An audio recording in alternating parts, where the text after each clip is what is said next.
Do you want to learn how to do Premiere transitions like this for your gaming content? You came to the wrong neighborhood, motherfucker. That looks good. Yes. Join us in the cannibalism. Yes. Well, stick around. It's 2 Minute Tuesday. If you're new here, I do this once every week, and it's a tip, and I never do it on Tuesday. Huh.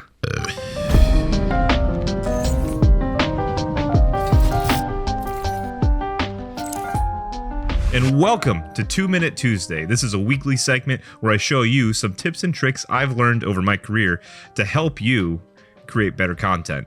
Without further ado, let's put 2 minutes on the clock and let's get to it. So we're already in Premiere here, and you've already seen the clips that I have selected.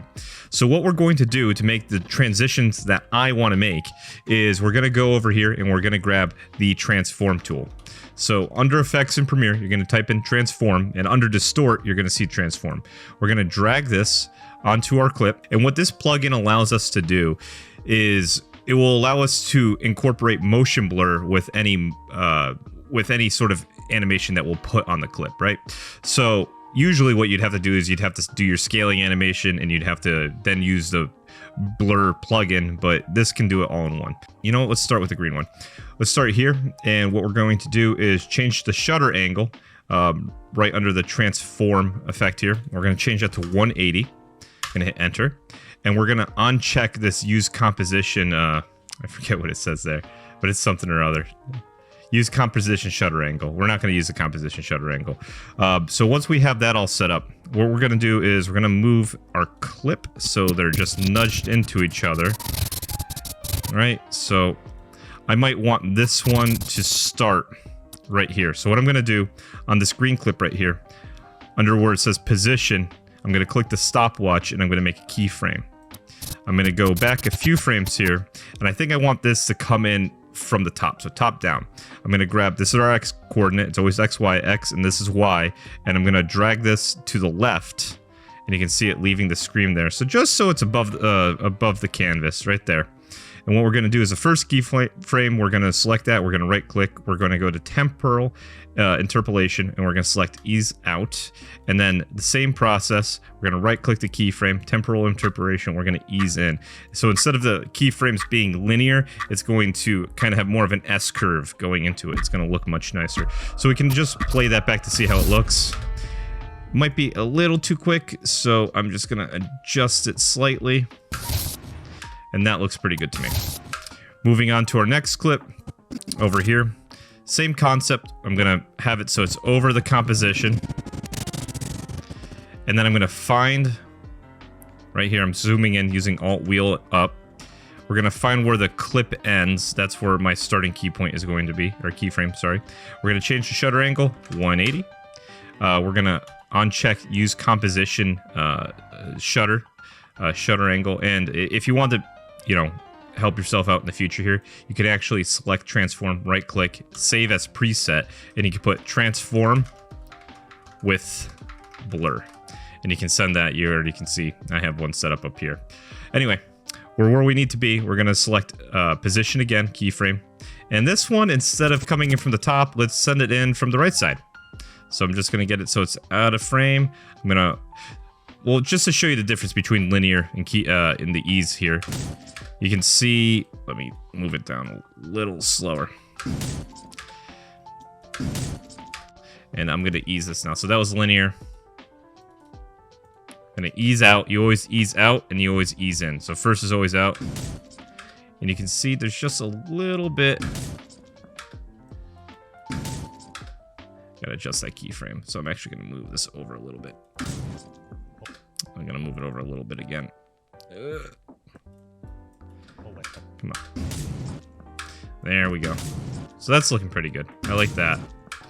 Might make it a little faster. You came to the wrong neighborhood. And then the last clip here.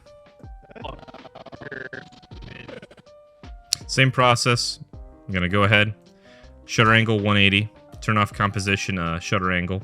I'm going to make a keyframe right here.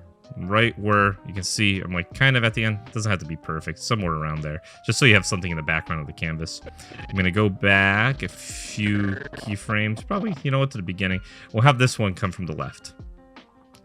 So we're gonna switch our X coordinate here.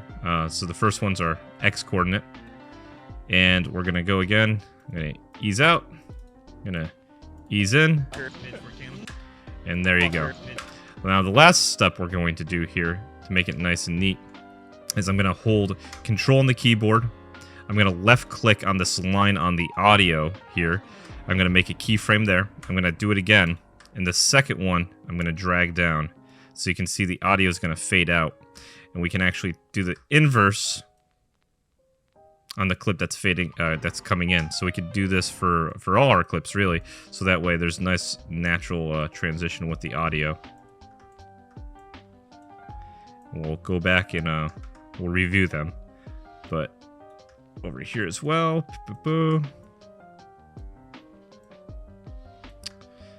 And that will give you a nice little smooth transition. If you want it to be extra, and I'm the extra type of guy, you can also add some swoosh sound effects here, and that will really, really seal the deal. So I'm gonna pause the clock. Am I? I might be too lazy. I might not do it. I'm gonna go grab my sound effects. I have some cinematic swooshes here. I'm just gonna go ahead and grab a quick swoosh.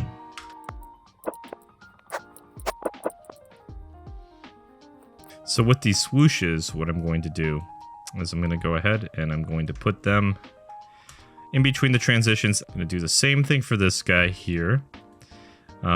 Just kind of find where the transition kind of happens.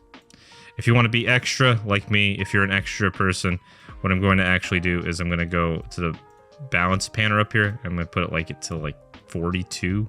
So it's coming off the right ear cup because it's coming in on the right side of the screen. So that looks pretty good, or sounds pretty good, I should say.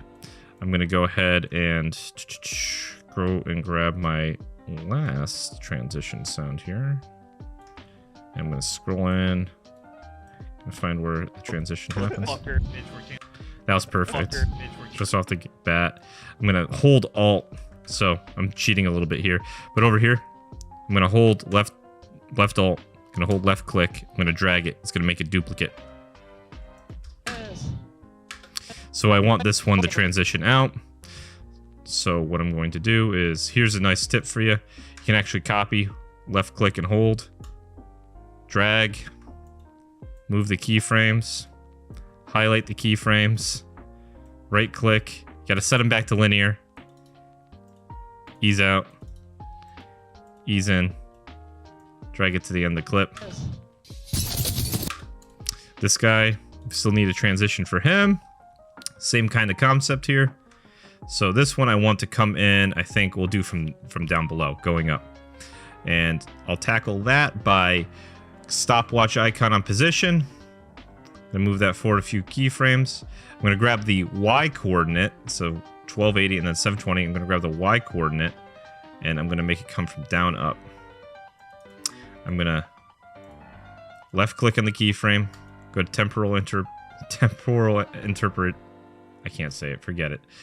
Gonna ease out, and then we're going to ease in on the next one. So that one's a little slow. I want it to go a little faster.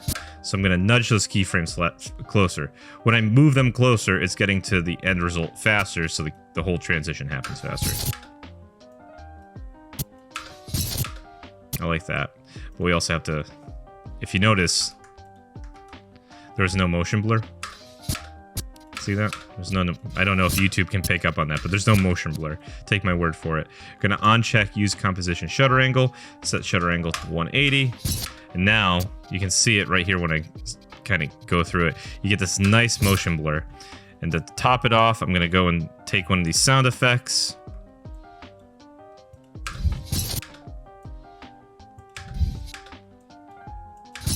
Just get it in the right place. And You came to the wrong neighborhood, motherfucker. That looks good. Yes. Join us in the cannibalism. Yes. now I know I went way over 2 minutes, but I hope you guys stuck around. If you want to see more 2-Minute Tuesdays, please like and subscribe. It really does help the channel out. Until next time, I hope you learned something.